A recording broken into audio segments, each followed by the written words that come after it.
خیلی خوش آمدید جناب دکتر به برنامه گفتگوی ویژه خبری. تمامی رسانه‌های فراملیتی و ملی و منطقه‌ای موضوع دستاوردها و پیامدهای توافق هسته‌ای ایران با 6 قدرتی که 5 تاشون عضو دائم شورای امنیت هستند به اضافه آلمان رو منتشر کردن. این از در واقع شاخصه های این توافق از دید شما چی هست؟ مهمترین شاخصه هاش؟ من اول یه چیزی رو با تو سف کنم. تو چرا هی اینطوری میکنی؟ چرا پت پت میکنی؟ کاربوراتورت خرابه، پمپت هوا میکشه، چته؟ یکی دیگه زر خورده تو ریب میزنی. هر کیم که نمیدونست که تو ژنو چی به خورده مقام عظما دادن از این ادا اطوارای تو فهمید.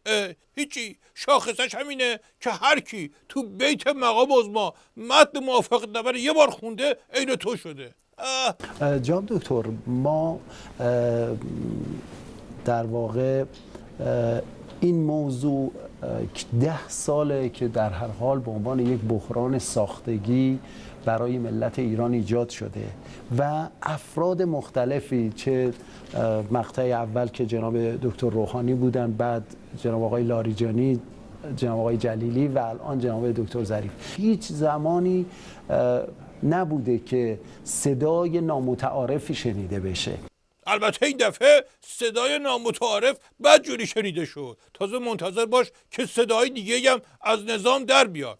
اگه به گوشت نمیرسه اون دیگه از مشنگیته. مرحوم مووی همیشه میفرمودن بزن بهادر، عرض میکردم بله، میفرمودن که یارو رفت سمعک بخره، دید همه قیمت ها رو 2-3 میلیون میچرخه، ولی یکی هست نوشته 1000 تومان. گفت خب این فرقش با بقیه چیه؟ این چطوری کار میکنه؟ طرف گفت اصلا کار نمیکنه، فقط همین که مردم ببینن اینو به گوشت زدی خودشون بلندتر صحبت میکنن. اون برای تو خوب بود که صدای نامتعارف رو نمیشنوی. جناب دکتر، در این 6 ماه یک فرصتی ایجاد میشه برای موضوعات مختلف داخلی که از این فرصت استفاده بشه. این فرصت ها چی میتونه باشه در حوزه در واقع مسائل داخلی ما؟ اولا کمی دستتو تکون بده من خیالم راحت بشه. انقدر که اینجوری کردی اسپاس نشی آخرش. خودت میگی فرصت ایجاد میکنه، خودت هم میپرسی این فرصت ها چی هن؟ فرصت چی؟ فرصت کی؟ به شل شدن پیچ و مهرهای بسیج میگی فرصت؟ مشنگ. بدبختای فلک زده نمیدونن تو نماز جمعه چه شعاری بدن. مرگبر رو دهنشون میماسه. همین الان هفته بسیجه، ولی بدبختای بینوا به جای همایش ضد استکباری همایش کانوا بافی را انداختن. مگه ساندیس مونده تخمیر شده خورده باشن؟ مرحوم بابوی همیشه میفرمودن بزن بهادر، عرض کردم بله، میفهمودن که پشه که مست بکنه میره جلوی کارخونه پیف پاف عربده میکشه. جناب دکتر، حضور در واقع جون بکن دیگه 6 وزیر خارجه و خانم کاترین اشتون تا ساعت 3:30 صبح نشون میده که و زنده از همه شبکه‌های تلویزیونی نشون داده میشه، نشون میده که چقدر ایران مقتدر هست. پیامدهای این توافق روی موضوعات منطقه‌ای که قبل از اینکه به پیامدهای این توافق بپردازیم تو یه چیزی بکش رو خودت که نچای با این استدلالت در مورد اقتدار.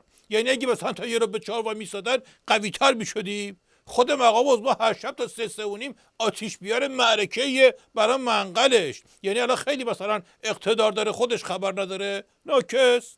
جان دکتر، عملاً با این قدم یکی از آجرهای زیر تحریم در همین مرحله اول کشیده شده و این دیوار کج انشالله فرو خواهد ریخت. اون کاغذ پاره‌هایته که قرار بود انقدر بدن تا قطعنامه دونشون پاره بشه، این کاغذ پاره جدیده از اونها بدتره. فکر کردی برای چی مقام عظما جلو بسیجی بحثشون نمیکنه؟ تازه اولشه، بذاری چند هفته بگذره. مرحوم مووی همیشه میفرمودن بزن بهادر، عرض میکردم بله، میفرمودن که شوته از بالای ساختمون افتاد. بعد اومدن گفتن چی شده؟ گفت هیچی، من مردم. گفتن الان که داری حرف میزنی؟ گفت نه الان گرمم حالیم نیست.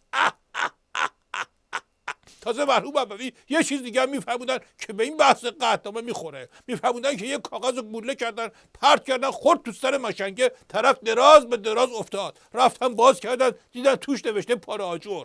این دیوار کجم فعلا ریخته رو بیت مقام عظما. طفلی دیگه حرفاش خریدار نداره، کسب و کارش کساد شده. برای رونق بازار کسب و کار چه باید کرد؟ دولت چه تصمیمی در این زمینه داره و چه کرده؟ دولت با کمک حاجی رفسنجانی پیشبند و بسته، گیلاس‌های بعدی زهرم آماده کرده، چیده رو میز عظما که حالا توضیحش باشه برای برنامه‌های بعدی. شما بینندگان عزیز میتونید متن مکتوب و تصویری برنامه امشب رو در پایگاه ساکت شما برنامه داشته تمام حرف خبرنگار میزنی، بازرس بردن زیر آرم برنامه. الان برنامه بعدی شروع میشه، هنوز صدای تو